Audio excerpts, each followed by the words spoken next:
Chapter 17 भूख के बाद की खामोशी। अब घर में खाने का एक भी कण नहीं बचा था। रसोई की अलमारियां, फ्रिज, डिब्बे सब खाली थे। बस सूनी दीवारें बची थीं और थके हुए इंसान। भूख अब शरीर को नहीं, आत्मा को चीरने लगी थी। कमजोर शरीर, खोखली आंखें और कांपते हाथ, हर कोई एक भूत की तरह नजर आ रहा था।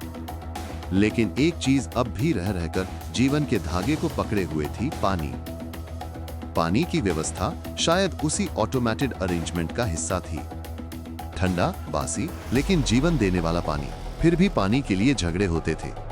अब उस पाइप के नीचे हमेशा एक बर्तन रखा रहता था, जिसे लेकर सदस्य एक के बाद एक धीमे कदमों से, सूखे होठों और थरथराते हाथों से आते थे। पहले पानी बांटने के लिए भी संघर्ष होता था।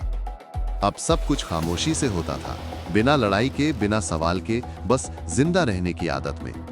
रोहन, जो कभी इस घर का सबसे मजबूत किरदार था, अब दीवार के सहारे बैठा बस सांसें गिन रहा था। उसकी आंखें कभी खुलती, कभी बंद हो जाती। नताशा, जो एक समय अपनी बेबाकी के लिए जानी जाती थी, अब बमुश्किल अपनी जगह से उठती थी। विकास, सुहास, श्रेया और प्रीतम सब अब सिर्फ साए बन चुके थे, जिन्हें भूख, थकान और निराशा ने घुला दिया था। एक बार श्रेया ने धीमे से फुसफुसाया, क्या हम कभी यहाँ से बाहर निकल पाएंगे? लेकिन कोई जवाब नहीं आया, क्योंकि अब किसी के पास जवाब देने की ताकत नहीं बची थी।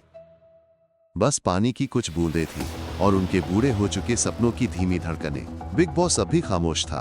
कैमरे अब भी बिना पलक झपकाए देख रहे थे और घर के अंदर एक अंतहीन इंतजार चल रहा था, या शायद अब सिर्फ मौत का। चैप्टर समाप्त।